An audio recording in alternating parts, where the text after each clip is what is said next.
The number one source of friction in your engine is not what you think. Piston rings rubbing against the cylinder walls generate more friction than any other part of the engine. More friction and temperature means more wear and less horsepower. Fortunately, the team at Total Seal knows how to reduce friction and wear through innovative piston ring design.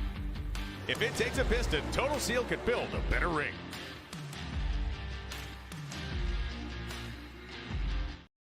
For more than a decade, FTI has strived to become the leader in the aftermarket performance transmission and converter industry.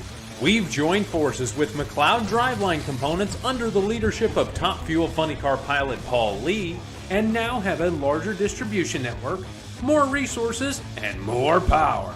Come see us in the pits and ask how you can join the FTI family. It's not cheating, it is the competitive edge. This is WFO Radio. Hey everybody, WFO Radio is back. Kind of an interesting week as we still have another weekend before the tour heads out on the Western swing. Going to go to Seattle for a little nighttime qualifying for the first time. That's going to be interesting. Then head on over to Sonoma for a little wine and some drag racing. We're going to have a great time. It's going to be a lot of fun. Hopefully those of you West Coasters or people looking for something to do are going to head that way. But this week, we've got the voice of the NHRA, Alan Reinhart, going to be joining us just seconds from now. And then tomorrow, 12 noon Eastern time, Justin Ashley going to join us. Taylor Tomiski is going to join us. And, maybe another guest. Who knows? We're working it out. But a nice week of WFO Radio. 4th of July weekend, tremendous. Hopefully you had a great one. Our Ignition podcast last night was kind of a wrap-up. We had the big Richard Freeman interview. I know a lot of people want to talk about that. We're going to take your comments, your thoughts, all of that. We're going to get Alan, was out at Lebanon Valley. Very tough weekend, honestly, for the drag racing family. We're going to get into that. We're going to talk a little bit about John Force.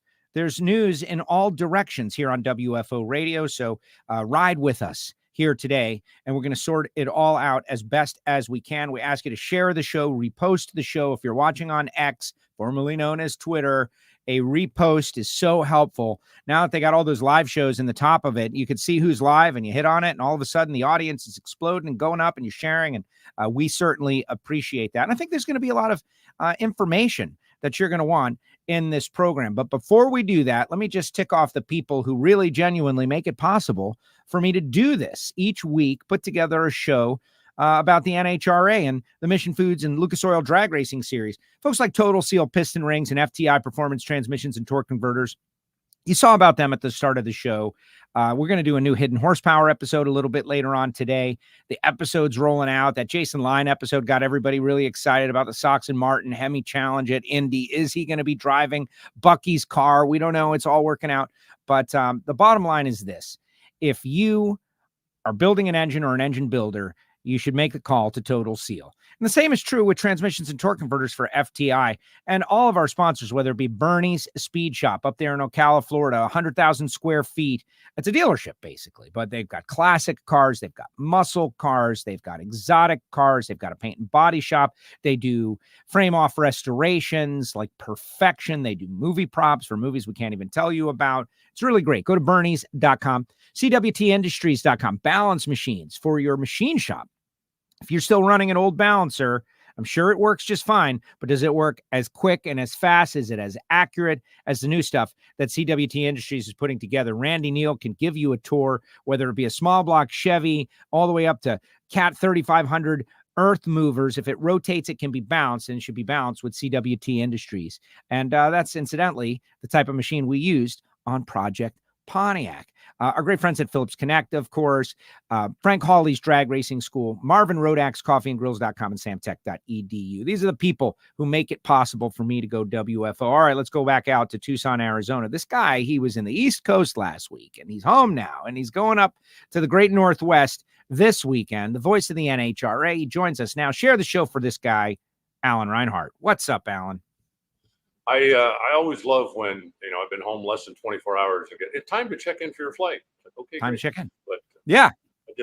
I just swing by and check on my house project, which is under construction and making progress. So I need to get out of town for a few more weeks and let them finish it up. I like that, right? You don't bother them. You would be overwatching them and, micromanaging. No way. You just leave and you go do some work. And all right. So that ain't me. I hire a guy that knows what he's doing and then just turn him loose. I actually told him, and I've known Pat, the guy who's doing this, I've known for 100 years. And I told him flat out, I said, look, I don't need pictures. I don't need updates. I don't need I'm going to be gone. X, please make sure I can move back in when I get home. And he said, no problem. So that's that. That's wonderful. That is wonderful. All right. So there's a lot of comments in the comment section. I haven't even switched over to that layer yet. Everybody is just, eager for this show. Kind of interesting. You're going racing. I'm not going racing. I'm taking care of things at home, Project Pontiac, but I was monitoring what was going on in Lebanon Valley and just the toughest weekend you're going to have. Bill Janke, a top sportsman racer. You were there. What can you say that we don't already know? The family has put out a post on social media. Obviously, for anyone who gets in a race car, we talked about it a lot on Ignition last night. Yeah. When I got my top dragster license in Jimmy Stahl's car, pull the belts down tight. And I thought, I think the thought. And, his family, like how much he loved drag racing and how much it's sport, how much he loved all of it. Just so tough. I don't have the words. What say you? I agree with everything you said. I think that whatever activity you're taking part in, as soon as you've put on a helmet, you put on a fire suit, you put on a seatbelt, you're acknowledging that there's at least some level of danger. We do everything we can to minimize the risk. But as I've said before, we're not playing with yarn balls out here. And sometimes when things go wrong, they go wrong in a hurry. And no matter what you take for safety precautions, no matter what you do, sometimes you get a bad result. And that's basically what happened here. Bill was his fellow competitors loved him just as much as his family did. They came up to the tower shortly afterward. The race was to be concluded yesterday, and the top sportsman guys came up. I couldn't say it was completely unanimous, but pretty close, and said, "We don't want to race tomorrow. Can we push this back? Can we do it, later somewhere? Whether it's Epping, whether it's New Media, but none of us right now wants to get in a race car and go do this again tomorrow." And so, Mark made the decision that yes, they could, push that back and. Everybody take a little time and mourn and try to get a grasp of what happened. But everybody knows when you strap into a race car, there is some level of risk, and you do everything you can to minimize the risk. But every once in a while, you get a reminder that what we're doing is not 100% perfectly safe. I hated it watching it happen. I hated it, as we got more and more information. I obviously wasn't down at the crash site, but you come to realize that this isn't good. When you don't get the report that we're always hoping for, right? The only thing we want to hear from the announcing booth, from the top end of the racetrack, is he's conscious, he's alert, he's out of the car. Something that we can pass on to the friends, to the family, and to the fellow racers and fans that, he made it through this. And in this particular case, obviously that information didn't come. And as time went further on, then you realize that, the ultimate outcome was the worst possible outcome. I hate it for everybody involved. But again, when you put on a helmet and you put on a fire suit and you put safety belts on and you get inside a roll cage, you are acknowledging that there is some risk. And every once in a while, we just get the very harsh, very stark reminder that what we do can be dangerous at times. But that's part of the thrill and part of why we do it. Yeah, it's as simple as that. And it's just tough. It doesn't get easy. It never will be easy. It's, the cars are fast. Don't want to speculate in any way, shape, or form. And just, move forward. A terrible tragedy, Mr. Janke, and to your family, like my deepest sympathies to you. But I'm sorry, Joe. It's always so shocking when it happens because it happens so rarely. Right. Right. I mean, you've been in the situation. I've been in the situation. Anybody who's held a microphone professionally at a motorsport event has been in a situation where something happens and your eyes go, "Oh man, that was bad." And then 3 minutes later, you get, he's conscious, he's out of the car. And so it's always just such a shock when that isn't the report that comes back. But the reality is, again, that, sometimes the outcome is not going to be good. And this time that was the case, tragically. Yeah. And I like to imagine that in each of these cases, I could speak with the person and what would they say when I ask them, should we go racing next week? And I feel like in uniformity, and maybe I'm wrong, but this is what I think I do because I've spent so much time around drag racers and I've asked these questions and they say, and go racing. They love it. They would love it. They want to go racing. Racing it's this unbelievable passion. It's just an amazing sport. And just every once in a while we have a terrible day like this. And, we'll go forward. There's people and their wonderful comments in the, chat section, of course, guys. And I encourage that and I appreciate that. And thank you all for that. Let's segue. I want to do some Q&A. I want to talk about Richard Freeman and the Erica to Top Fuel story that happened last week. But what is most important to me right now is seeing all the photographs of John Force. Honestly, in the moment, I thought the thought that you just kind of portrayed a minute ago, like, oh man, that is so bad. And so to see John with his daughters, happy birthday, Brittany Force, by the way, they're eating ice cream, big smile, peak hat on, becoming John Force. That I can't describe how happy that made me feel. It's gotta be great for everybody to see that positive trend.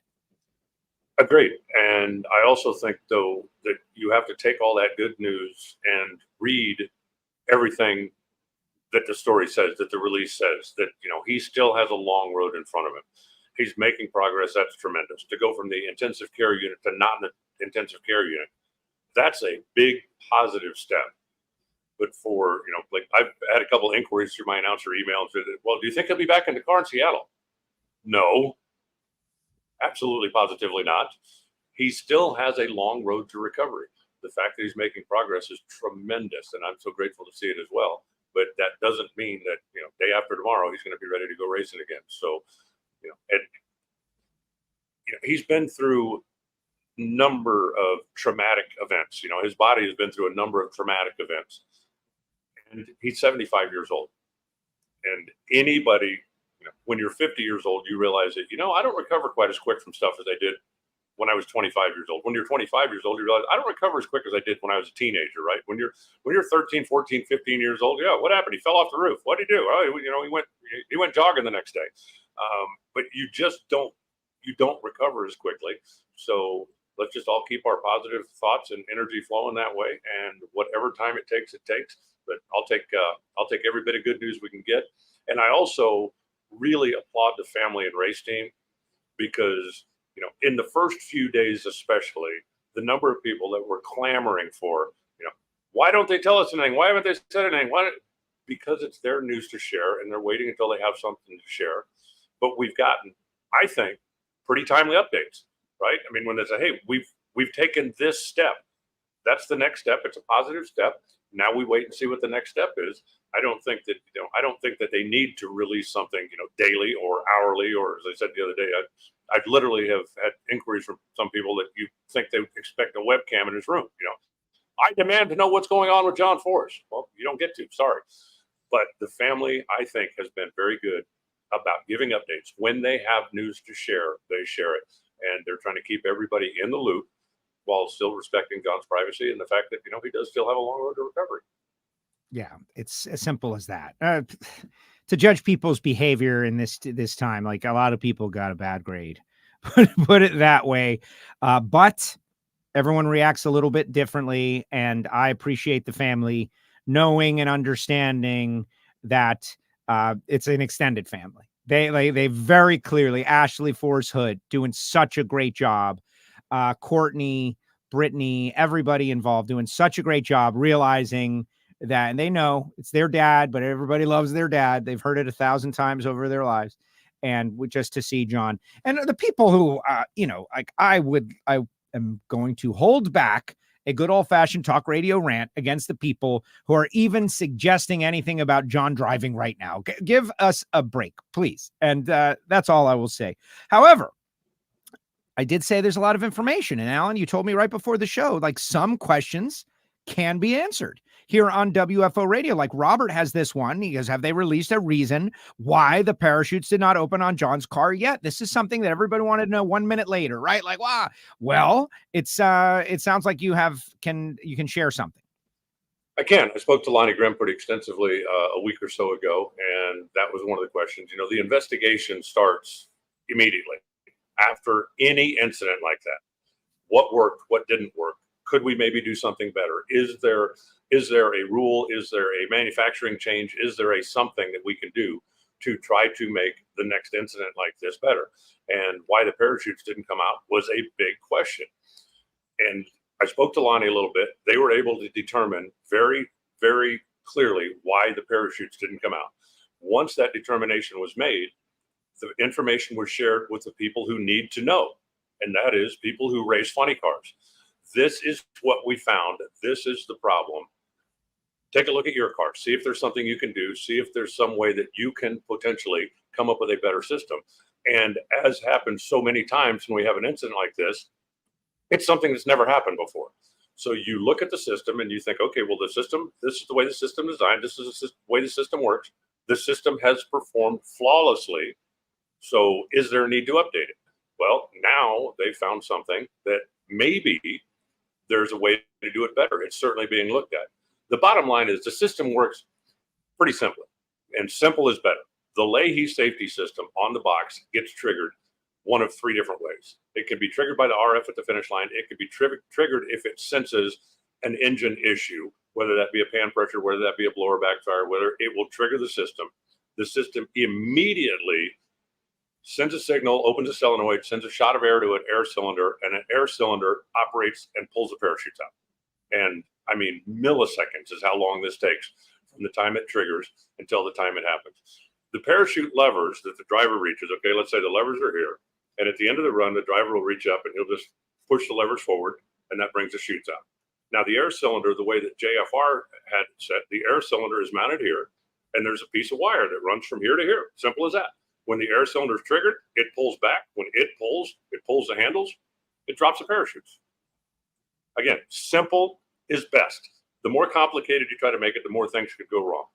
In this instance, when the engine exploded, in the milliseconds between when the system triggered and sent the signal, and the system did trigger, and the system did send the signal, and the air cylinder did activate.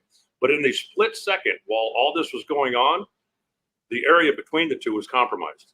So now the levers are so much closer that when the cylinder activated, it didn't pull far enough to get the parachute wires to come out of the pack, because this area of the car was compromised. So the cylinder was closer to levers, and therefore when the cylinder activated, it just simply didn't have enough pull. Never happened before. And we've seen how many times when, something blows up, even when the body blows off or those things happen. So once that was determined, they went to the race teams, all the funny car teams, who are the people who need to know. I know that there's plenty of fans that are like, well, we want to know. I understand you want to. The people that need to know are the people that race funny cars.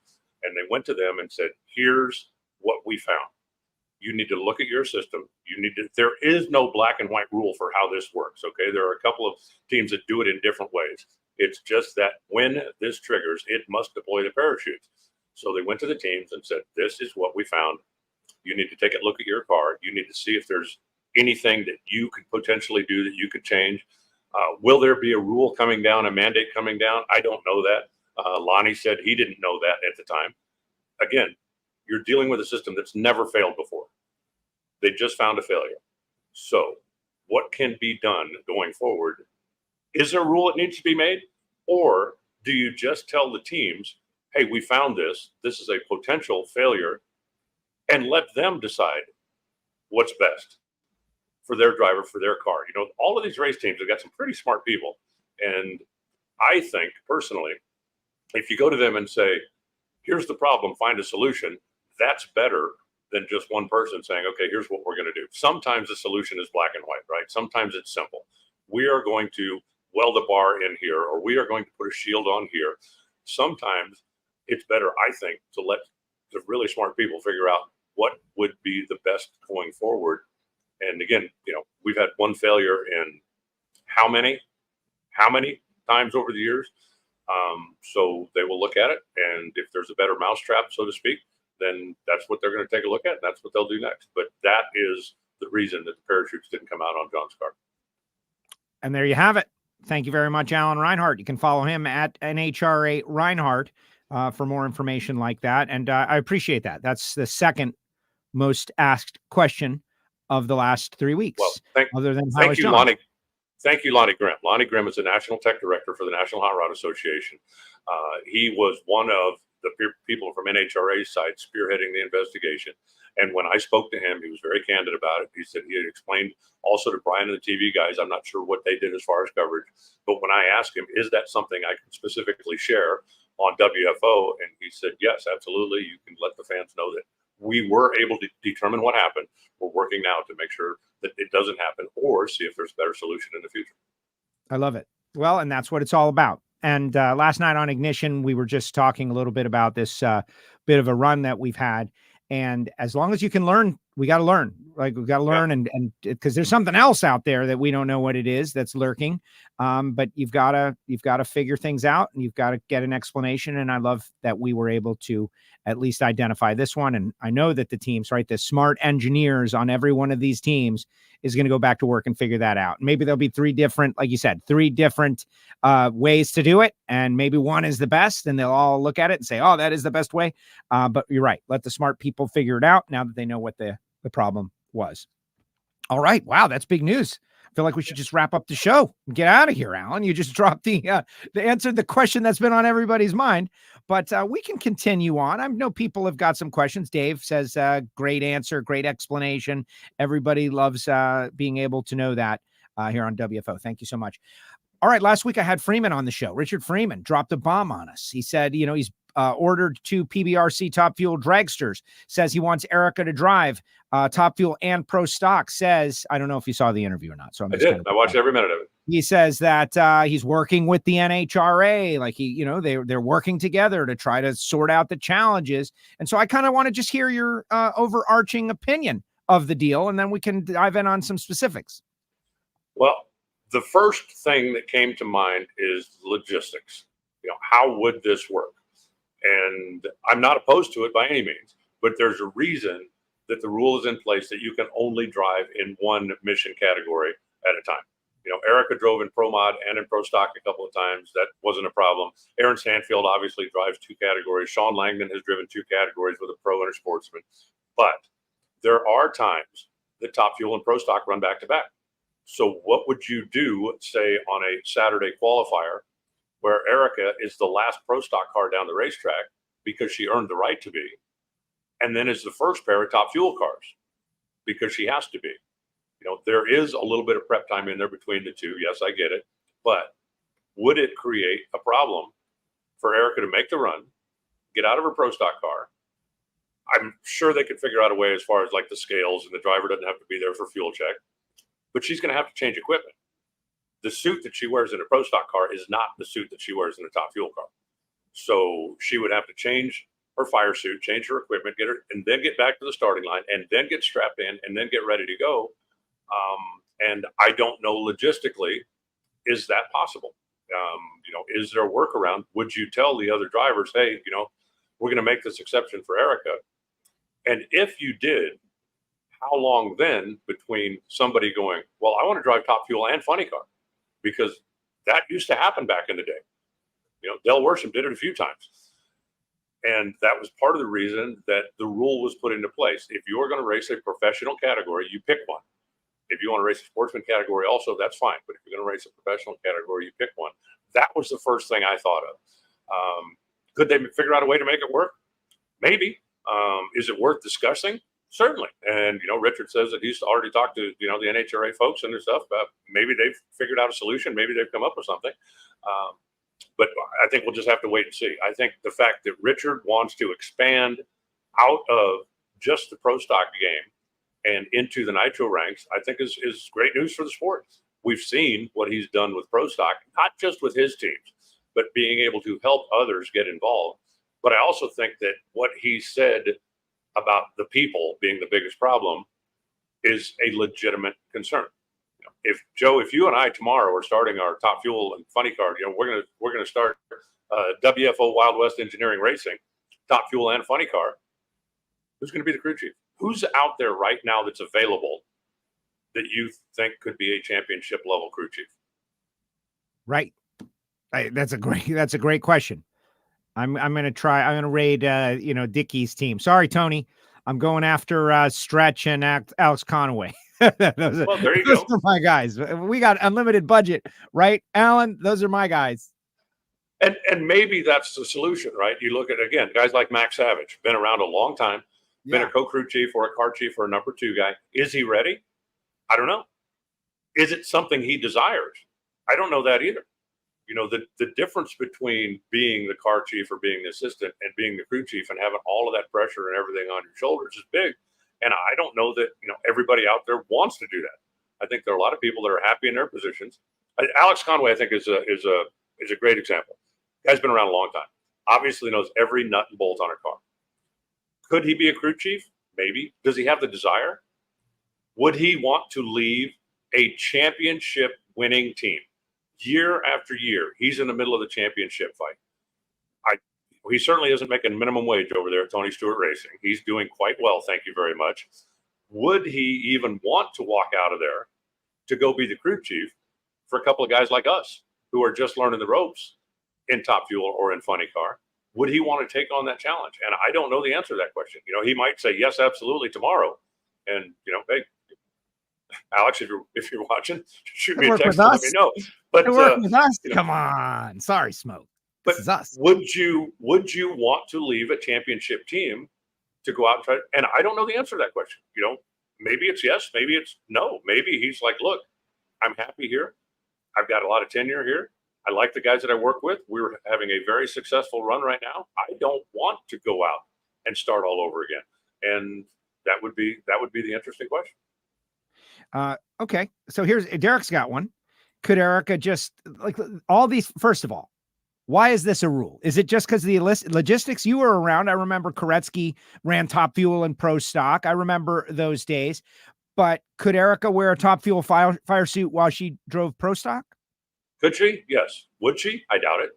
Okay. A Top Fuel suit is much bigger, much thicker, much heavier than a Pro Stock suit. When she was driving the Pro Mod in the Pro Stock car, she didn't wear the same suit in both cars. Could you wear a Pro Mod suit? Yes. When you're trying to win races by a couple of thousandths of a second, do you want a heavier suit on your clutch foot? Do you want to be snugger in the car? Because remember, they're all sitting in Ford seats. They're all sitting in very snug confines. So would you have to redesign the cockpit for the thicker, bigger suit? I mean, okay, maybe. Could it be done? Maybe. But you still have logistically, you have to get from one end of the racetrack to the other. You have to get strapped in. What are you going to do when you're in 2 final rounds and we're on live television? What are you going to do then? That's my big one. That's going to slow down the deal. That was a big part of why the rule came into effect in the first place. When we went to the qualifying order being dictated, because there was a time when it'd be, hey, Pro Stock to the lanes for qualifying, and whoever showed up first, showed up first. Whoever showed up last, showed up last. And when they started dictating the order so that everybody knew where they were going to run, and you earn your spot, it's not just arbitrary. You earn your spot in the order. Now you will have times when you are forced to be either first or last, and you might not have the turnaround time. If you're the first car down in Pro Stock and the last car down in Top Fuel, no problem. I mean, piece of cake. You could go have lunch in between probably if you wanted to, but that's not going to be the way it always works. And the advent of that, and when we were starting to do live television, when television was becoming more of a dictating force for the timetable and how the races needed to be run, that's when the decision was made. Because legitimately, you would have a guy get in a funny car, make a run, and then have to hustle back and get in the Top Fuel car. And not that they were wasting any time, but it takes time. And to have the fans sit around for 5, 8, 10 minutes, to have your other competitors sit around, strapped in their cars, ready to go, just to make an exception for one person. And I just don't know how that would work. Right. Well, we'll have to see how it works out. Michael Heiner, who we're doing a new Hear It From Heiner show today, folks. For those of you who are fans of Pro Stock, he thinks that the fuel fire suit would mess with the clutch leg and cause problems, as you said, thousandths of a second. But the Patreons are going to get a new Hear It From Heiner show. If you want to join Patreon, hear what Michael Heiner has to say about all this and other things. making an exception, right? Like, I know a lot of people in the chat are saying you can't make exceptions for anybody, but I think it could be done on a case-by-case basis. I am under the impression that Mike Salinas requested to be able to run Pro Stock Motorcycle and Top Fuel at the same time. Mike has told me that, and they said, nah.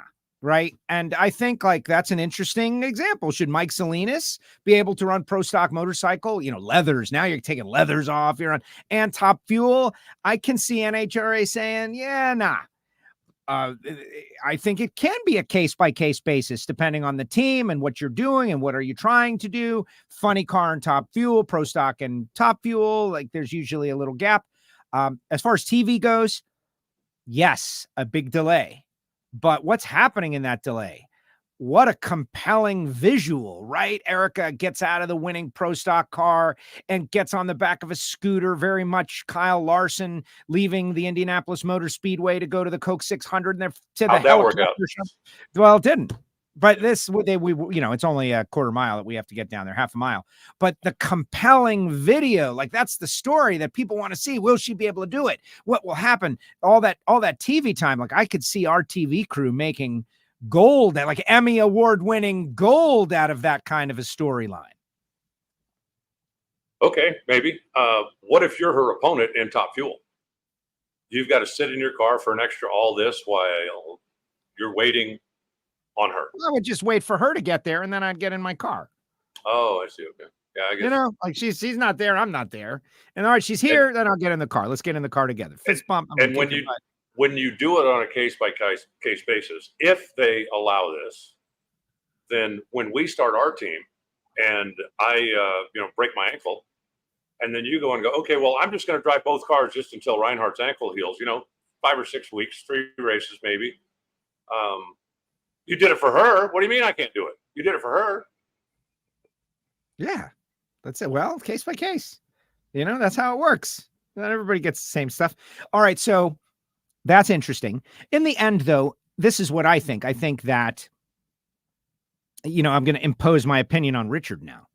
Okay. Hey, man, if they tell you can't do it, you still got 6 other Pro Stock drivers. You can still show us you love Pro Stock with Troy Coughlin and Jeg Coughlin and the Quadras affiliation and all these guys. Like if Erica to ascend to the next level is forced because they just can't make it work for TV, right? Like they talk to Fox and they talk to the NHRA and everybody's heart is in absolutely the right place and nobody's being a jerk and nobody's being inflexible for their own ego's sake. Let's talk all the imaginary things that people might think might be happening. And at the end of the line, there's a sacrifice that has to be made and Erica has to move on from Pro Stock to take on the challenge of Top Fuel. Do I think she should do it?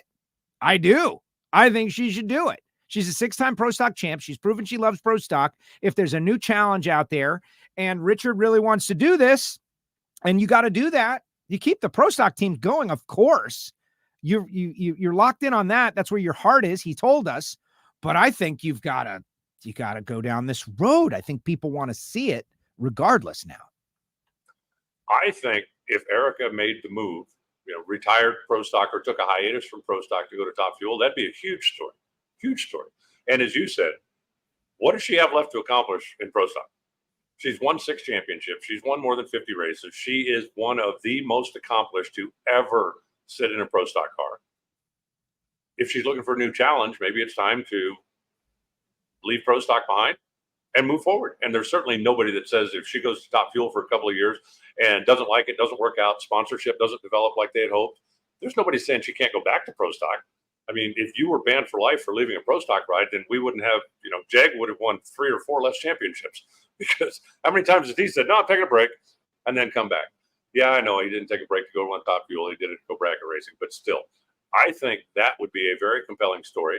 Erica would have an opportunity to join Antron Brown as somebody who had success in a Pro Stock category and then moved on to have success in a Nitro category. It'd be a huge story. I think that, I can see a friendly rivalry developing between her and Leah potentially, right? The 2 ladies at the head of the field and, Krista Baldwin, if she comes out there full time and anybody else that would be out there, I bring it. I think that would be a tremendous story. I'm not part of the decision-making committee. I don't get a vote. So whatever they decide to do is what they decide to do. I just can see it turning into a problem or potentially opening a can of worms. Listen, we do get a vote. What are you talking about? We are public opinion here. We're the media. We're molding public opinion. There's a reason Richard came on WFO to float it out there, because he knows that we're reasonable, right? We're reasonable people. The audience is reasonable, and he wants to know what they think of this idea and where it's going. And I think it's been pretty cool. Like this guy, Dave Marin, you know him, Dave. He's already got it all figured out. He's got a solution. He says Randy Lynn to Pro Stock. Randy Lynn fills the seat that Erica's vacating, and Erica to Top Fuel, and everybody's super happy. There you go. Problem solved. There it is. It's like problem solved. Way to go, Dave. This guy, Drag Race Mayhem, who's I'm more for putting a top alcohol driver in that fuel ride. That would be Richard Freeman's choice. It's Richard Freeman's money, and he can put whoever he wants in it. He can put Joe Castello in it if he wants. Yeah, which is not a good idea, Richard. Just saying, that's not a good idea. 184, 330. I'm not there yet, but maybe someday. A couple of 8-mile squirts should be good to go. I thank you, Alan. Thank you for your confidence, and I appreciate that. I think I would be okay too. But Erica Enders is a known entity. Like, that's the thing. Put a Top Fuel racer. Like, we're creating stories here. We're making a big splash with this story. This thing was picked up everywhere. Everybody's talking about it because of Erica, because of the 6 rings. Not because she's a driver or maybe she'll do good. Like, there's nobody like Erica out there. Erica is the factor that makes it so interesting. That's what makes it interesting. The pro stock racer known for her reaction times coming into Top Fuel. That's the story. And Elite, a big part of the story. The pro stock team that, did they conquer pro stock? Do you ever fully conquer any category? No, you have to continually conquer it. But right now, they are in the process of continual solid performance in pro stock. One of 2 indispensable teams. So could they run with the fuel guys? Could they take on Coletta Motorsports? Could they take on John Force Racing? Wow, that's an interesting, intriguing story, I think. Who would they partner with? Like he mentioned, there's a lot of potential. Those are all, and each one of those teams, by the way, that he mentioned, each one of those teams maybe could benefit from that relationship. So there's just so much exciting fluff there, because really that's all it is, because nothing has officially happened, except for he has ordered chassis and he's ordered trailers. Now, we know Richard could flip those real easy. I decided I'm not doing it, and he flips them, and this was just a trial balloon. But I think the trial balloon was well received. Well, I think if you're Richard, one, ordering trucks and trailers and ordering race cars and ordering stuff shows your level of commitment, right? If somebody calls me and says, hey, I'd like you to sponsor my race team. I said, tell me about your team. And they said, well, as soon as you give me some money, I'll build it. Okay. You're going to have to give me more than that. I think that the level of commitment that he is putting forward, when he now goes and talks to, ABC Industries or XYZ Manufacturing and says, would you like to get involved? He can say, here's what I've done so far. Here's my initial investment. Here's how heavily I am invested in this. I would like you to join me. Not, I want you to, completely pay for everything. And I think that, you look at a guy like Sean Reed. That's the reason he made the investment he did, because he wants to do this. He wants to be taken seriously. And when he goes and talks to a sponsor, he wants to tell them, this is my level of commitment. Would you like to join me? Not, this is my dream. Would you like to finance it? And that is a way different conversation when you're talking to somebody and asking them to open their checkbook. Yeah, I love that, right? Like, don't tell me your dream, show me your plan. This whole I've got a dream thing, it's not, it's not funny. Really, this goes back years and years and years ago, but it's recurred so many times over the years when somebody will reach out to me and say, yeah, how do I go about getting a sponsor, right? Usually a local racer, somebody that, not John Force's guys don't call me and say, how do we go about getting a sponsor? But somebody that comes out here and runs locally or runs, regionally, and is just looking for a little help, wants to do some more racing, wants to do some stuff, has got a nice operation, is just looking for some help. Now, how do I go about this? It's like, well, the first thing you do is put together a proposal. And I had somebody come to me, and this is in varying degrees, it's happened a number of times, that said, I would like you to sponsor my race team, and, I need whatever the number is, right? I need $10,000. What I'm going to do with that $10,000 is I'm going to put new tires on my trailer because, my trailer tires need to be replaced.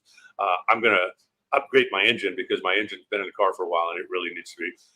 That's going to pay for, part of my travel expenses and stuff getting back and forth to the races. And it's going to pay my entry fees and my other stuff. So in exchange for this, I will put a Wild West Engineering decal on the side of my car. So what do you think? And I'm thinking to myself, well, if you can go racing for $10,000, I got $10,000. Maybe I'll go racing. You haven't told me what you're doing for me. You've told me what I'm doing for you. You haven't told me what you're doing for me. And so you have to take your proposal and say, hey, here's what I can do for you. I am going to get your name in front of these race fans. I am going to paint your name on the side of my rig. And interestingly enough, I wonder how many people realize more people see the semis going up and down the freeway. More people read Mopar off the side of the semis of Tony Stewart's team going up and down the freeway than see him at the racetrack. Fact. When they drive those things from coast to coast. That's a big part of it. And I talked to a number of people like, well, yeah, but if I put a name on the side of my trailer, then, that makes it a commercial entity. And now I've got to re-register and my insurance changes and all this other stuff. We got to factor that in because that's a big part of it. A rolling billboard is just that. It's a rolling billboard. But you need to tell me, I am going to take my car out and it's going to be in front of all of these people. I am going to do handout cards that is going to have your company name on it. That's going to have information about your company and how they get in touch. I'm going to have T-shirts that have your name on it that I'm going to be selling at the events, and maybe I'm going to be giving them to kids. I'm going to make koozies. I'm going to make Frisbees. I'm going to give things away to the fan that have your name on it. When you open a new store, I'm going to bring my car down the week of your grand opening. I'm going to put it on display. I'm going to let every kid that walks by sit in a car, take a picture, dude. I'm going to do all of this for you. And it's only going to cost you $10,000. Amazing. I'm sold. Where do I sign, Alan? Where do I sign up for this? Send me the check and we'll make the rest of the arrangements later. Yeah. But that's the way sponsorship works. You can't go to a sponsor and say, I need you to finance my dream. You have to go to a sponsor and say, I can do this for you. And it's only going to cost you this much. Right. And, with the internet and with all the different ways to get directly into the inbox of people nowadays, like people wonder what has hurt drag racing a lot and drag racing sponsorship and motorsport sponsorship in general. And I think that the social media and, Google ads and all of these different direct connections to people where you can see a direct ROI. I got 1,000 clicks on my ad to my site and 200 of the 1,000 bought something, right? Like people in the business love that. But there's something about the romance and the magic of, I love that car on the racetrack, and whoever the person is that makes it possible, I'm going to reward them for this entertainment that I love. Harder to track, much harder to track. And so a lot of the bean counters don't like it, but I think it still works. And I think dark art, black magic, romance, and all that, it's music in a way. That's what sponsorship in motorsports is. And that's why we're so devout and die hard. And that's why the motorsports fans in the cereal aisle, they're trying to figure out who is supporting what they love and helping give them what they love. And there's no way to track it, which is the problem, other than, people telling you, and you come on WFO. You also have, the B2B stuff, which works more at the professional level than it's going to work at the local level. Now, having said that, if the local tire dealer wants to put new tires on my trailer in exchange for that, instead of paying him, he wants decals on my car and he wants me to display, a couple of times a year. Yeah, great. We can make that work out. But the aspect, what Randy Glady does with the SCAG aspect of the sponsorship is bring out dealers, bring out sponsors, let them be a VIP at the races, let them have their car that they can root for. And that is an incentive now. If you run a lawn care business and, you're going to be updating or upgrading your equipment, well, do I buy WFO equipment or do I buy SCAG equipment? Well, what can you do for me? Well, one of the things we can do for you is we can bring your customers, your VIP customers, out to the day at the races. We can have you come out to a day at the races. We can incentivize you to be our customer, because this is something that was the classic, DuPont on the 24 car when Jeff Gordon was racing in NASCAR. They weren't out there thinking that, hey, when Alan has to go get his Mustang painted, he's going to insist on DuPont paint. They were out there thinking that when Alan takes his car to the paint shop, that guy is going to be buying DuPont paint because he is part of our race team, because he got to come to the Phoenix race and be a VIP, because it was all driven to support not the end consumer, but the people that buy that paint are the people that run professional body shops and paint shops and custom shops. That was the target audience. So that's a little bit of a different deal. Dick Levi, when he was all those years with Tim Wilkerson, his focus wasn't, I think people in the stands are going to see LRS on the side and they're going to, call me and they're going to have me do all of their internet stuff for them. His focus was, I have big customers that I can come out and entertain at the races, and nobody else can do that. And that is an opportunity for me to show them my appreciation for them doing business with me. Let me take you for an experience that you can't get anyplace else.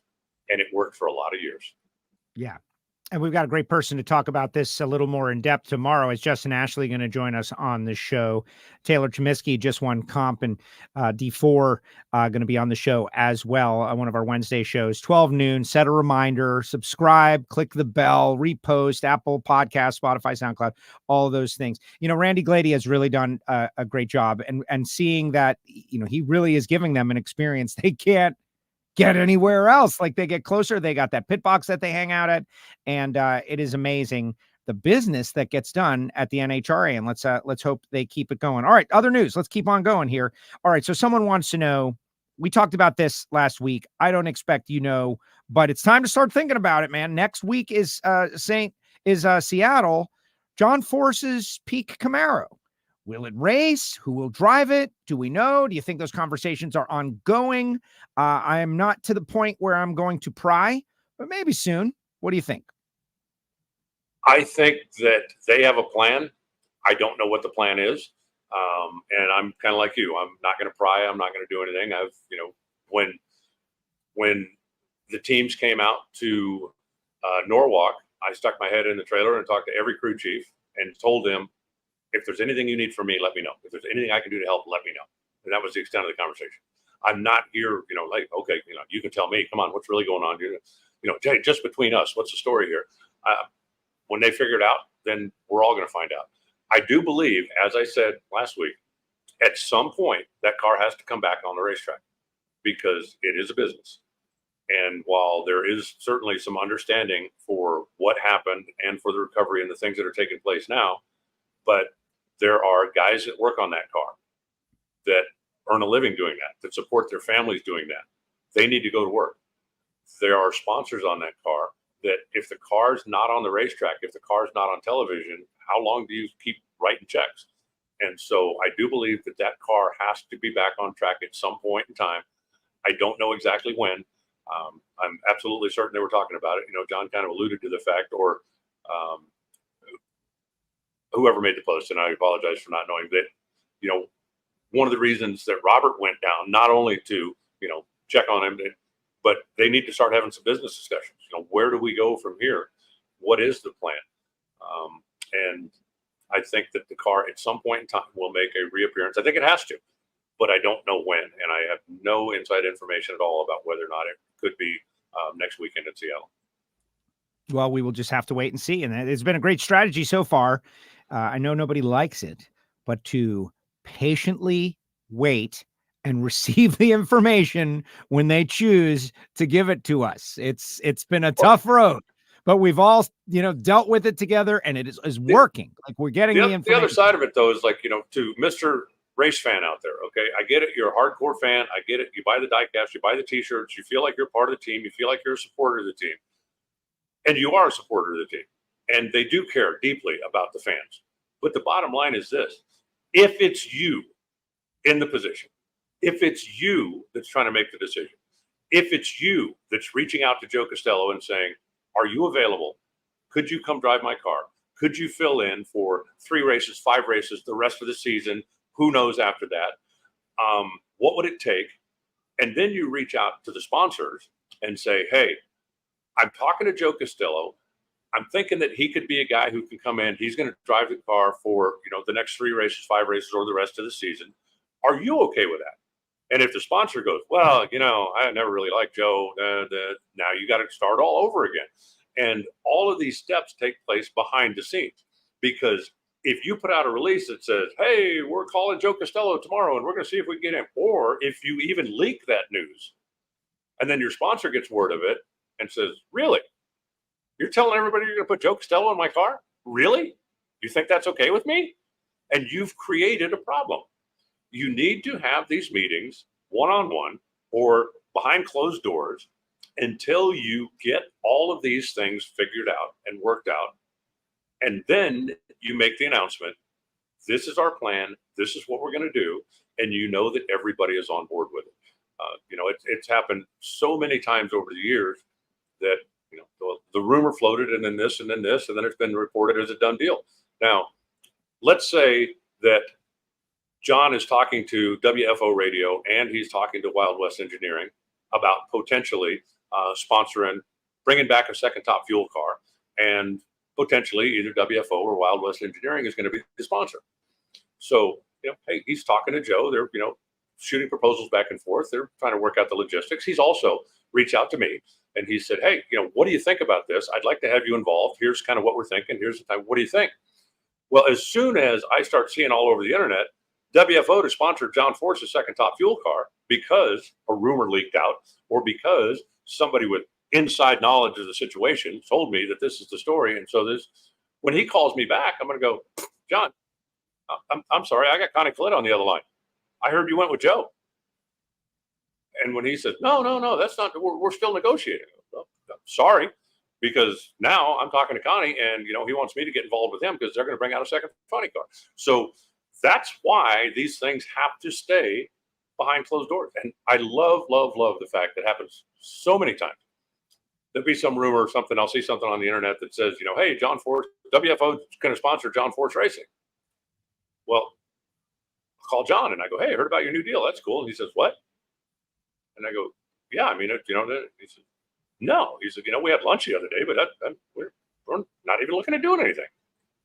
So I'll go out and respond, hey, WFO is not going to sponsor John Force. And the guy comes back, well, that's what I heard. I said, I spoke to John Force. He said no. Who's your source? Well, my guy knows. He's an insider. My guy knows what he's talking about. I spoke to John Force. He says you're wrong. And they'll continue to insist that their information is better than going directly to the source, because I heard it from a guy who knows something. And in this day and age, so many people are so concerned about being the first, they don't care about being right. They just want to make sure they're first. And there's a lot of them out there. Someone named Promod out there watching on YouTube says they better see if the parachutes were functional. Something is being held back. Obviously comes on halfway through the show. We are live. Some people missed, but Promod, that was addressed in extreme detail at the start of this episode. It is no longer a question, and no, you are incorrect. So there you go. All right, let's move forward to something that I think is exciting. NHRA released the plans for Lucas Oil Indianapolis Raceway Park, what they're doing, a 3-phased improvement plan. I should have uploaded the renderings, right? But you can all go to NHRA.com and check out the renderings. Sometimes I don't want to steal their stuff because you should be going on there and clicking anyway. Same with Brittany Force's amazing social media posts. I saw a lot of people copy and pasted the social media post, which is great, but give Brittany the likes, man. Give her the likes and shares. But I love what they're doing. The new tower looks a lot like the Gainesville Tower, which made me think, they probably have got some plans, right? An architectural rendering like that. Gainesville Tower is pretty nice. The only thing wrong with the Gainesville Tower, in my opinion, as someone who loves the Gator Nationals, was that they got rid of the rooftop observation deck. And at the new Indy Tower, they've got a covered rooftop observation deck rendered, which I thought was great. A new grand entranceway, moving the pits. What did you think of the plan? I like every bit of it. I wish it was going to be ready for the U.S. Nationals this year, and as I understand, it won't be. But I'm looking forward to. I was very fortunate. I got to talk to the architect. He came into my office in Indy and said, "What do you need?" And so I basically laid out, well, I need a throne room, and I need an assistant, and I need a bar, and then there needs to be a closet over there for my minions so they don't bother me while I'm sitting in my throne room. And he said, yeah, I think we can do that. Shouldn't be a problem. So I'm really looking forward to that. But no, I think it's great. I think, anybody that spent any time in the old building understood it was time. It either needed a massive facelift or it needed what it got, right? Just to be leveled, start over, and let's do it again. Because what was considered state of the art when they built that building, what was considered to be very luxurious amenities when they built that building, that's changed. And what sponsors expect has changed. What the media people come out and expect has changed. You used to be, you put a media guy, whatever, sit him in a lawn chair over there, and what? So what? Well, now these same media people go to Lucas Oil Stadium, and look how they get treated. They go to other places like that. And in order for us to entertain them, we need to be able to put them in very comfortable working area. And we need to give them the amenities that they need to be able to do their job and be able to get the word out. So, all of these things as time goes by need to be updated. I do think, however, the Ronald Reagan Parkway being completed on the western side of the track and the fact that that's going to be the main entrance, I think that's going to be huge because as well as I do, or anybody else that has been to Indy over the past 10 or 12 or 14 years, traffic can be a little bit of a headache, especially if you don't get there really early. So having the main entrance come in right off of the Ronald Reagan Parkway, I think is going to be big. I think that's going to alleviate a lot of the headaches. Is it going to eliminate everything? No. But if that now leaves a separate entrance where the racers are going to come in. And yes, there's always been a racer gate, but the racer gate has been used by a lot more than just the racers. I think that's going to make it a little easier, both ingress and egress for everybody. I like the long-term thinking. I like the long-term planning. And I also know that NHRA wouldn't make this investment if they didn't know that racetrack was going to be there for a long time to come. The town of Brownsburg is very racer-oriented and racer-friendly, but you always look at, the houses are getting closer and the urban sprawl's coming in and this stuff. Obviously, NHRA would not have made this commitment if they didn't know that they were going to be there for a long time. If there was a possibility that 3 or 4 years down the road that, the houses are going to get close and and we're going to have a problem, then you're not making this kind of financial commitment. So I think that is very, very good news that the U.S. Nationals and Indy are going to be there for a long time. Yes. Yeah, no, it's great. It's the top eliminator club in there is premier on the tour. The facility location, Indianapolis. This is an NHRA owned facility. They've been doing, Casey and the guys been doing such a great job with like Cletus and cars and, getting the round track back in action. One of the best round tracks on the, in the world. Great racing. But there were just a couple of things that prevented it from being, you mentioned Lucas Oil Stadium. That's what we are competing with. Whether we like it or not, that's the game we play. We're professional major league sports. That's it. And now, you got Caitlin Clark up there. Like there's a vicious competition, not only for spectator tickets, but for the coverage. And when a journalist is got to go and sit in a place and the air conditioner is not working and there's no elevator and the seats aren't nice and the glass is stained and you get it. Right? They're less likely. Now, these people, and I know them well, being from the AM sports radio deal in Miami, I lived in that world for a long time. There's this saying, if it isn't catered, it isn't covered, right? They have expectations of what something should be, and the expectations are Hard Rock Stadium. The expectations are where the Panthers play. The expectations where the Miami Heat play. There's a certain expectation, and if you've got to lower your expectations, there's another sport, man. There's another sport that's going to get that 2 inches of newspaper or internet or a tweet or whatever. There's another sport that will treat these people like royalty for a minute. And we have to do it. And I saw the plan. I like the plan. something grandiose. I'm so good at spending other people's money. Grandiose, like the Indianapolis Motor Speedway, the big track right there, Pagoda, the modern Pagoda. They could have just built a square building. They could have. They built that. Why? Because it's iconic. Everybody on the planet knows exactly what that thing is. They know exactly where it is. And I would hope with the grand entrance and the archway and all the things that they're doing, they can capture some of that concept, which I think they're trying to do.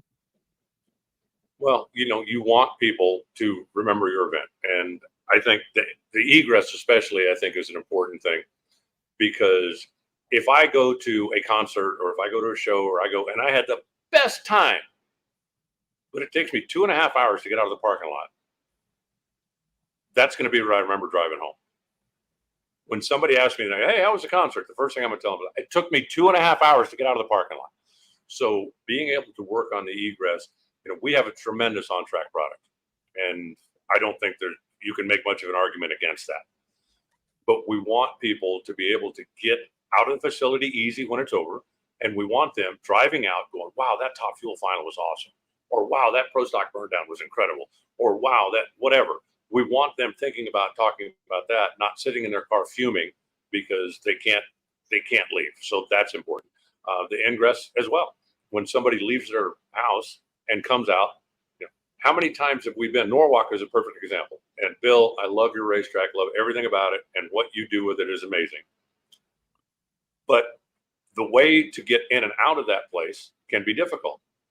And when we fire up Top Fuel on Sunday morning, there were cars lined up as far as you could see that hadn't gotten in yet.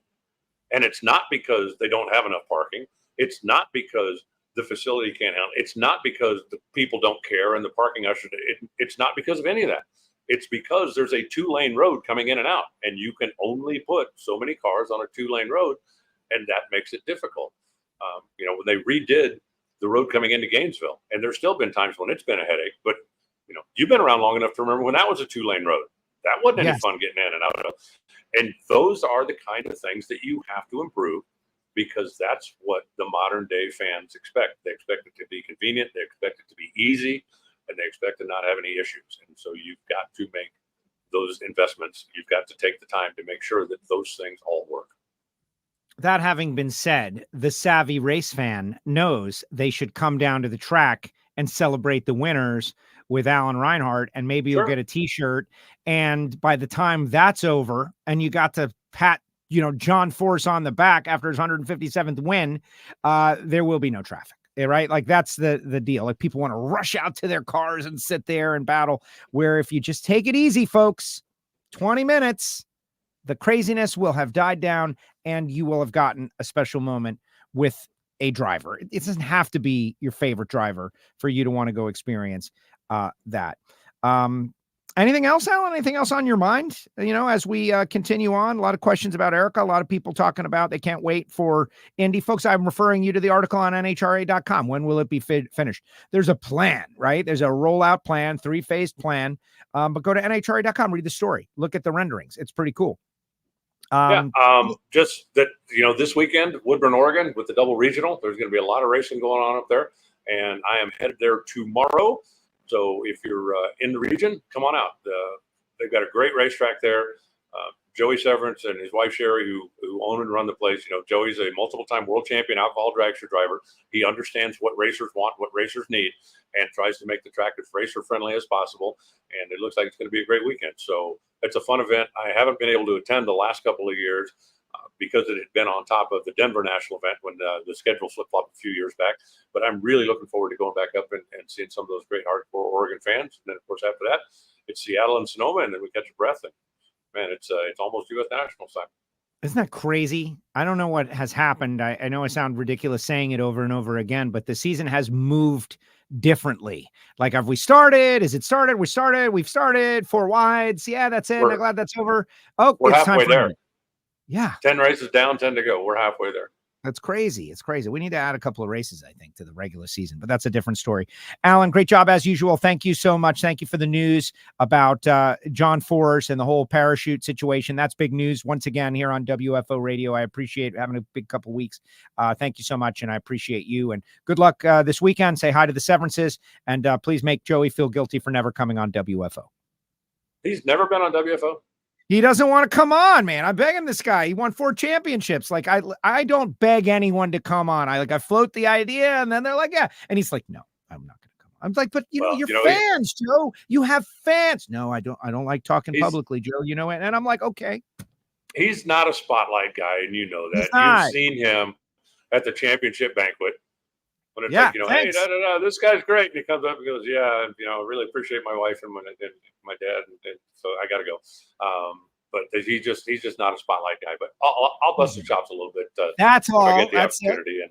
And you don't have to come on. We love you, Joey. We genuinely love Joey Severance. Like, we think he is awesome. But if you're not going to spend time with us, it's totally okay. But we're going to have a little fun with it. We got to blow off the steam a little bit. Come on now. All right, Alan, have fun this weekend. Thanks, Joe. Talk soon.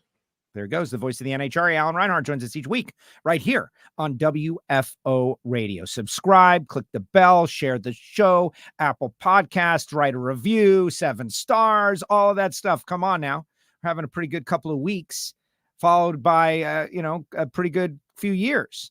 This program that happens each week that talks NHRA Mission Foods Drag Racing, the Lucas Oil Series, and lots going on. I want your comments in the chat section right now. I want to know what you think about all that has been put out there. I was unaware we were going to get a resolution to the John Force parachute question on this show, but now it is out there. I know that is something that a lot of people want. Lonnie Grim has joined us on the show.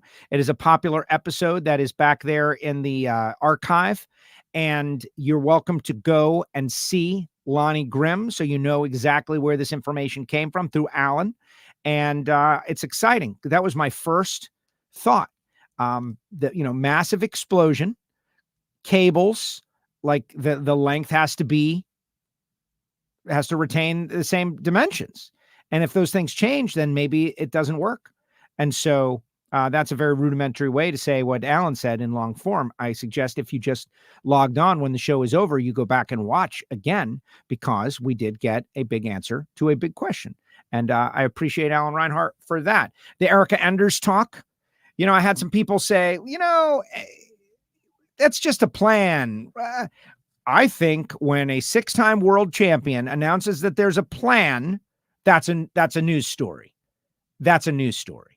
And it should be the plan should be followed. The story should be followed, right? Like, are they going to be able to do it? Who's interested in doing this with them? Will they be able to overcome the hurdles that are put in their way? All of these things are part of the story. NHRA is not going to let them do it. So let's not talk about it. No, man, you got to talk about it. And if you listen to sports talk radio, if you live in a city where there are major league professional sports, and I know that there are a lot of people that don't like major league professional sports and don't understand why sponsorship is necessary in racing and all of that stuff, and want things to go back to the old days where the guys, they were a plumber during the week while they also played Major League Baseball in the off season. This is why the industry is as big as it is, because of stories. Will they or won't they? What do you think they should do? Second guessing the general manager, the draft, who are they going to take? And in racing, we only have so many moments that are like that. Should we retain this player? Should we get a new player? What manufacturer are they going to switch to? They're becoming fewer and fewer. So when you get a storyline like Erica Enders potentially to Top Fuel, I think you've got to explore. You've got to consider. You've got to think about it. And I've had a week to digest it. I'm going to give you my opinion in a second. But before we do that, please put your comments on all these topics in the comment section while I tell you about, for instance, PowerTube TV. if you have not updated your Roku device or your Apple or your Samsung TV and downloaded the PowerTube TV channel, WFO is on there. They were running a WFO marathon just the other day because we've got some great content. They've got all kinds of car-themed shows, the Pastime Show and the Old Pink shows. But WFO is on there, and by all means. And if you are watching WFO Radio on PowerTube TV right now, if that is you, I ask you to email me, joe@wforadio.com. I want to know how you found it. That is my question to you, all of you PowerTube TV viewers. I like to know that audience. And in each group, like we've got our Twitter/X audience, and we got the people that watch on YouTube, and we've got the people that watch on Facebook, and we've got our podcast only, audio only folks that have been with us for 15 years.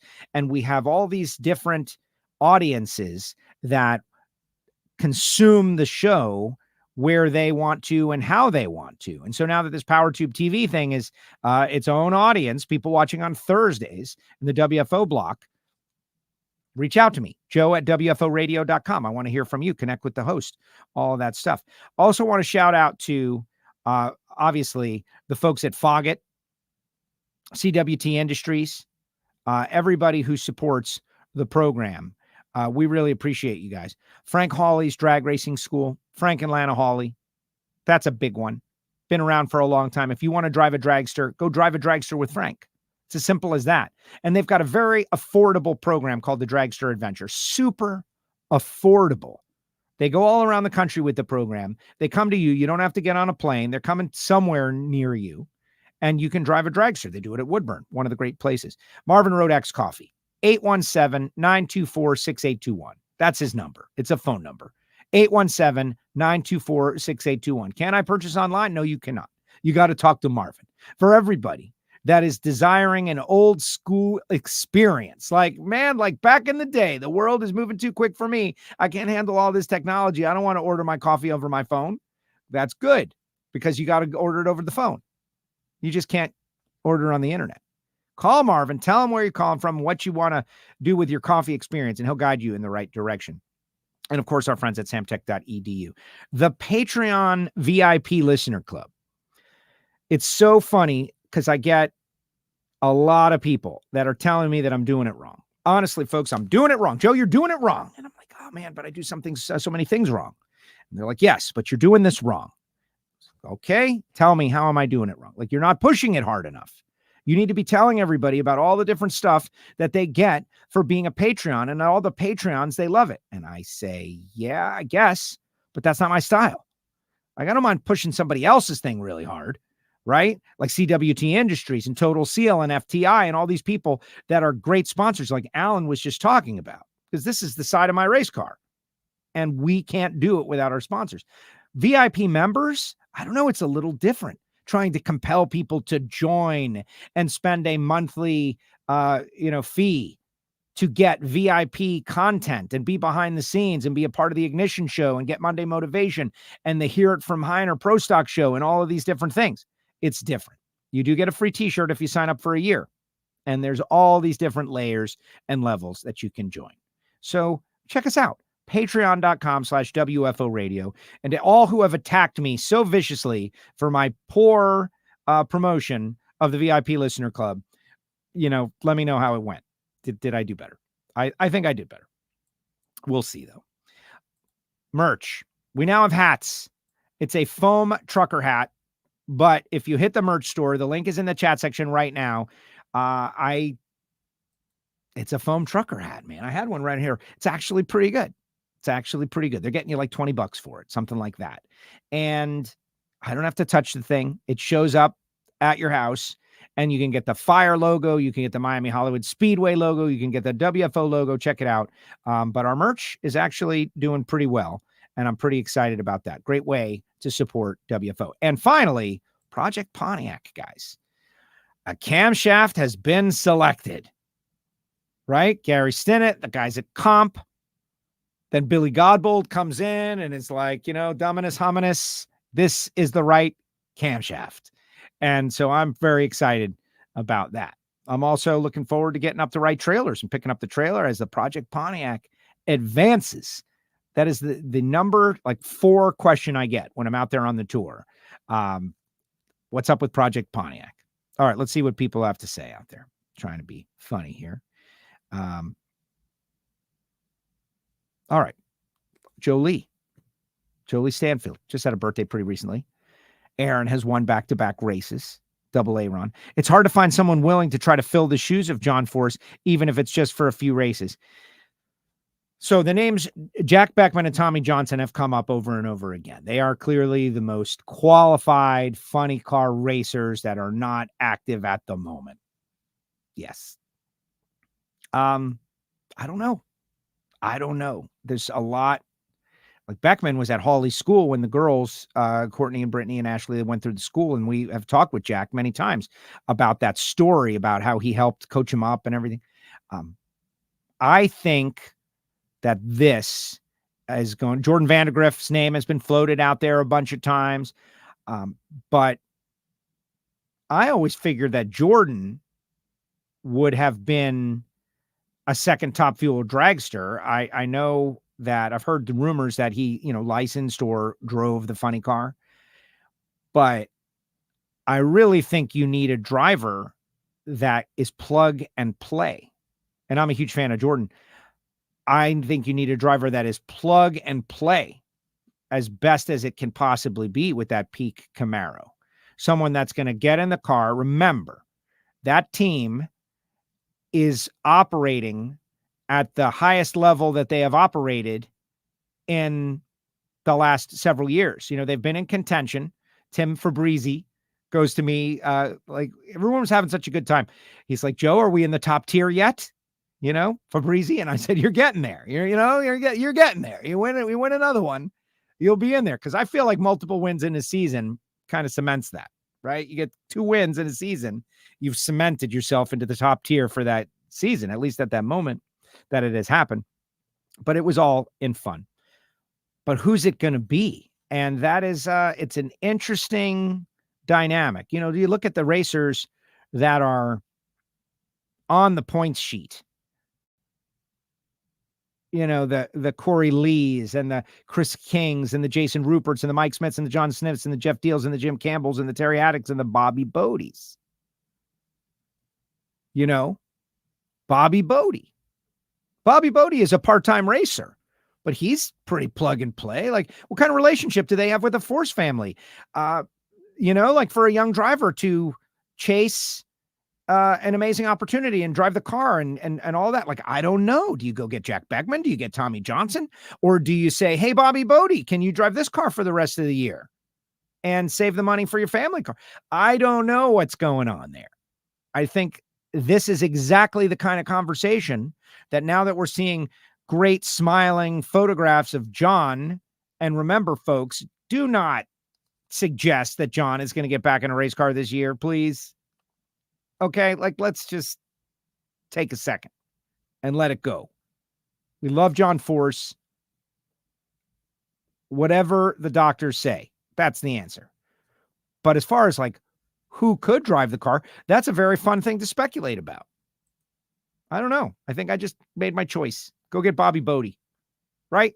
Give the kid the spotlight. It'll help him get a sponsor down the road. It's a great way to help the sport. He's out there. He's young. He just graduated. Kid can drive. He's learning to tune. Maybe I'm just making stuff up. But good things come out of just making stuff up. You just make stuff up, right? Let's see. There was a test. Nicole Clark, who was a guest on someone's show recently, was at the Power Hour. Yeah, I'm spending a lot more time watching and listening the other drag racing shows and podcasts, right? Like years ago, I just made the decision I'm going to try to monitor some shows and find out. But now I'm actually very entertained by Monday Morning Racer and Dugenet and these guys. They come at it from a different angle. They had Nicole on there the other day. I was checking it out. You should go check it out, right? You know why I listen to their shows? Because it's on at night. There's the daytime audience and the nighttime audience. It's just a different audience, right? Same with Shake and Bake. I was always wanted to be the daytime guy. Kathy, what's up, Kathy? Where you been, Kathy? Good info as always, Alan. Yeah, no, this is another big WFO radio show here. I was proud, and thank you. Like, that's another thing. Thank you to all the media sources out there the media sources, Dragzine, Drag Illustrated, Competition Plus, Mopar World, whatever, a bunch of them out there on social media, picked up the story of Richard Freeman and Elite Motorsports and Erica Enders and all that. They picked up the story and most importantly, gave the WFO podcast a little credit. Thank you. Thank you for doing that. In our drag racing world, the rules of appropriate and proper media credit should still apply. Now, I'm not talking about the show. What I'm talking about right now is play-by-play. When anyone posts Jason Galvin's call of a race win on their social media, on their Twitter, on wherever, and it's a voice. It's not me. I'm not talking about me. All right. Alan, Jason Galvin, Chris Monahan, anybody. When a voice is on the air and giving you information and you're posting it, you should credit that person, man. You should credit that. Who is this voice that I'm hearing? Who is the voice that I'm hearing? That's part of the deal. Come on. So I would like to see a little more of that. But as far as the media side of it, I was thrilled and appreciative and eager and excited to have that story. Some people suggested that we should have sat on the story for a few more weeks for when the timing was right. I don't know. I don't think you sit on stories because then they leak out and you lose it. Let's see. Latoya, great show, Joe. Deep and Hawk says, go WFO. Why is John Force's parachute an issue on here? We've seen many cars make safe stops with no parachutes and explosions. That problem is that he hit the wall. Okay, so Steve, what I will tell you is go back and listen to the beginning of the show. And that is the downside. The podcast audience, they all start at the very beginning and listen all the way to the very end, so they never miss anything. Whereas when you are alive, Steve came in halfway through after that information, and he's trying to catch up. Go back and see the start of the show, and you'll understand. Excited to see what transpires with Erica. I think it's one of the most exciting stories we've seen in NHRA drag racing. Erica Enders, Top Fuel. I know she can do it. Can they put a car under her? It's a new challenge. This guy, Richard, says NHRA needs softball just like NASCAR. No, they don't. No, they don't. That's a thing that I feel confident in telling you. No, they don't. But I'm not the person to tell you why. But we've got that guy booked. And you just got to click subscribe, never miss a show. I kind of wanted to add him on tomorrow, Taylor and Justin going to be on the show, but I don't know if it's an add-on, like a third guest to a big Wednesday show. I think it's its own program. And so we're going to do that in the near future. But I've got the guy that says, no, they don't. And here's why. It's like, it bounces you. It bounces you. You bounce. And it's not designed for that. This is what I have been told, and I understand to be true from the experts who have told me this. But that expert will come on the show very soon and explain to all of you why that the safer barrier is not the answer here in the National Hot Rod Association. And it's an easy answer, right? Everybody wants the easy answer. That's what the deal is with everybody. You want the easy answer. What's easy? Well, let's do those safer barriers. No, you can't. First of all, there's 100 reasons why you can't. But the most important reason is they are concerned about the cars, bouncing off of them and in magnifying the situation. Erica Enders from junior dragster to Top Fuel dragster looks like the ultimate direction to head to. Looking forward to it. The only negative is I hate the idea that pro stock seems like a lesser thing. It's not. It's not. Pro stock is the pinnacle, the highest level of what it is. Top Fuel is the highest level of what it is. Nitro Funny Car 2. Pro stock is the highest level of what it is. It is not underneath anything. Fewer fans are super passionate about it than Top Fuel and Funny Car, or maybe that's not even true. Maybe more fans are super passionate about it, but there's fewer casual fans because of the 330 mile per hour and the sound and the feeling of nitro cars. We all know that. But, is it a step up? It's not a step up. It's a step into something different that's faster. But Pro Stock with the clutch and the shifting, it's just a different kind of driving. And so it's always my goal to hopefully, make people understand how amazing Pro Stock is. Praying for John's recovery and obviously the Janky family. Yeah, the Janky family. I saw one of the 2 inches of asphalt shirts in Norwalk. Nice work. And only you knew what it was, Jim. You knew what it was, Parks. And that's the thing. It's like an inside deal. It's just a little, WFO star, but you got the joke. Fast Jack would be a great fit. Well, Fast Jack is a great driver and he would be a great fit. That's the thing. That's why, like, you have some choices out there. If the sub came in, would the team get those points where they are currently? I do not know the answer to that question, how that works. Should they?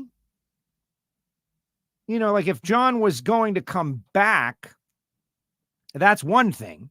If this new person is going to run till the end of the year, that's another thing. I'm eager to just let them decide that and tell me. Yeah, they wouldn't get the participation countdown spot. No, they would not. A second Gainesville race would go hard. I've said that for years. I've said it for years.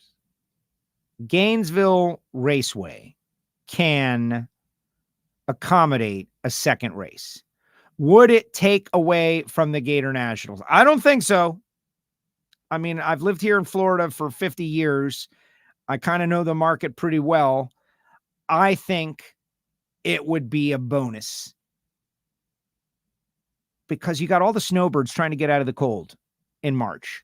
That's a different motivation. You probably wouldn't get all the, it would not be as big as the Gator Nationals. Like the second race would not be as big as the Gator Nationals. The second race would be a smaller crowd than the Gator Nationals.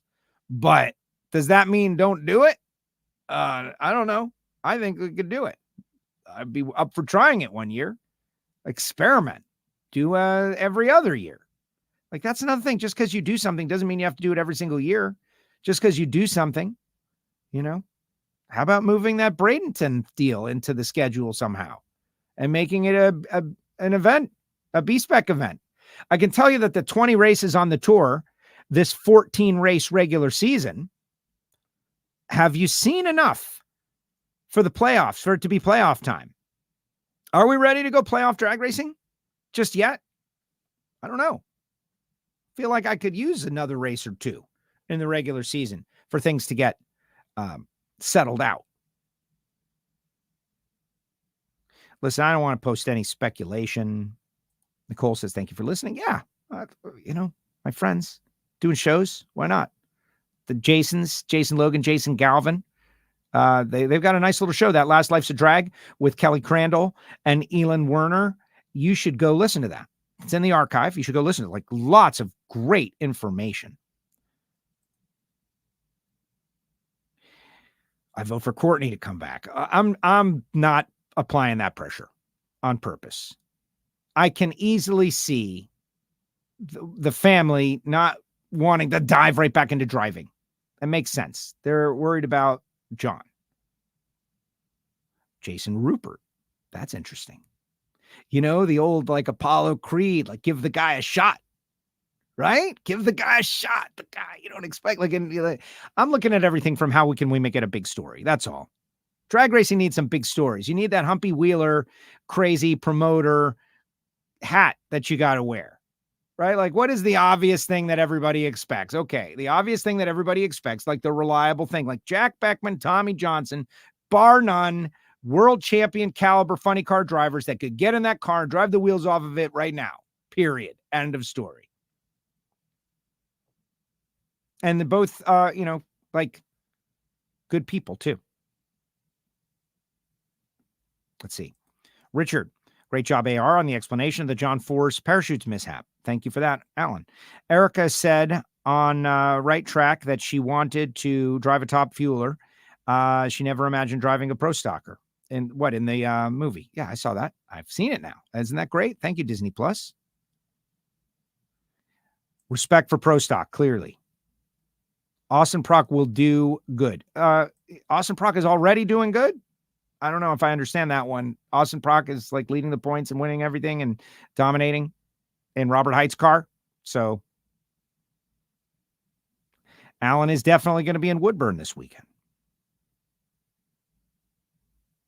Let's see. Amen. I like Pro Stock for the closeness and the racing, and I agree it's the top of normally aspirated door car racing. Love it. He says separated, but I'm guessing he means aspirated. It is its own thing. Pro Stock racing is its own thing.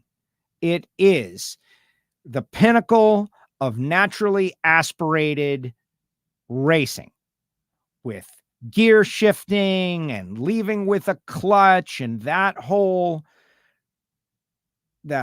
thing that evolved from regular street cars. Two guys at a flag person, swapping feet, trying to get traction, shifting the gears, Bill Grumpy Jenkins, 4-speed, cigar in his mouth, rowing the gears. That, whatever that is, like in your mind, that is what Pro Stock has evolved. Pro Stock is the evolution of.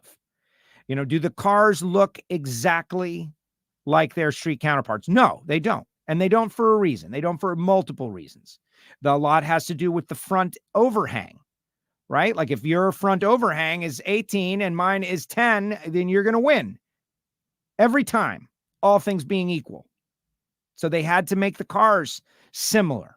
And so, yes, the cars are very similar looking, very spec, like naturally aspirated, pro mod, flat hood, whatever you want to say it. What I say is get over it and enjoy the cruise and the racing and the reaction times and that sweet sound of naturally aspirated greatness. That's what Pro Stock is about. Like, boost and nitrous and power adders and all that. Like, that's fine. That's fine. You talk to an engine guy and they say that's for people who don't know how to build engines. Now, that's not true. But there's something to be said for naturally aspirated power, 500 cubic inches, some of the most advanced and efficient engines in the world. And the most efficient naturally aspirated engines in the world. Pro Stock, baby. Honestly, should do a full season points if you're going to give anyone countdown spots. That whole thing, I don't know. I go back and forth, what they call the participation trophy. Are you going to win it from the 14th spot? Probably not. Do you want to send good quality cars and tell them you're 11th, you're out of the playoffs, you missed it, and then they rattle off like 4 wins in the last 6 races, and they get more points than anybody, and they're not in the championship count? Like, immediately, the same people that are complaining about it will be complaining about that too. That's the problem. Great Ignition Show. Thank you, Scott. Pickle Rick. We had a fun Ignition Show. It's tough. It's tough. When you lose, when you lose a member of the family, the extended drag racing family, it's hard to have fun. Like, let's go have fun on a show. Park says, check out the Skinny episode with the Procs. Great episode. Rico, he said I could be on there once upon a time. Okay, let me tell you, the production of that show is really nice. They have a really nice set, really nice show. It's on MAV TV. What are your thoughts on the transmission pressure rules change in Pro Mod going into the playoffs? I have no idea. I will do some research. Do a 1-race roving event each year at a different track. So it's real hard. That's the problem. It's really hard to do that, but I like the idea. And it doesn't have to be like a random track, like we pick it out of a hat, but there are a couple of tracks. For instance, like Flying H Motorsports Park. I've been talking to a lot of people who have been out there at Flying H over the past couple of weeks because they're running their weekly bracket programs and whatnot. They've had some big money races. They had the points race. There are learning experiences that can only be learned by having 300 racers there. And cars and lengths of cars and dimensions, and where does everybody pit, and where does everybody congregate, and where are all the pit bikes going to go, and all of these different things, and how do you get in, and does traffic back up on the highway? And they've got to learn how to deal with that. And I think the guys at Flying H are learning that, and they're eventually going to get it all dialed in and figured out. And that's just the racer side of it. Like, what do you do when you have 15,000 spectators show up or 20,000 spectators? Where do they go? Where do they park? Where's the flow? How does that work? And you can plan for any one of those things, but it's not necessarily going to go the way you planned. It's not going to be like we planned for this. You have to grow and develop. And that's so true for everything. And so why, everybody's like, I could do it. No, you can't. No, you can't. Miss you, Kathy. Kathy was like one of our first Patreons, if not the first Patreon. She might have been the first Patreon. I don't think it's mathematically possible at this point, Derek, getting into the top 10. And again, that's for John Force Racing to decide. We're just now starting some fun speculation about who that might be, with great respect to the family and what their plans are. Maybe there isn't a plan. Maybe, we don't know yet. With great respect. Have a Western swing and add Woodburn. I don't think Woodburn is capable of having a national event, but I don't know that. I don't know that for sure. TJ is driving top alcohol at times. Yeah, he was running the other, A Fuel funny car last year at the U.S. Nationals. Did a great job. Is that still going? Hope so.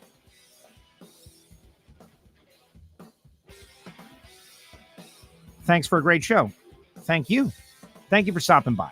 Guys, here's the deal. We do this show every week. We'll be back at noon tomorrow with Justin Ashley and Taylor Chemiskey.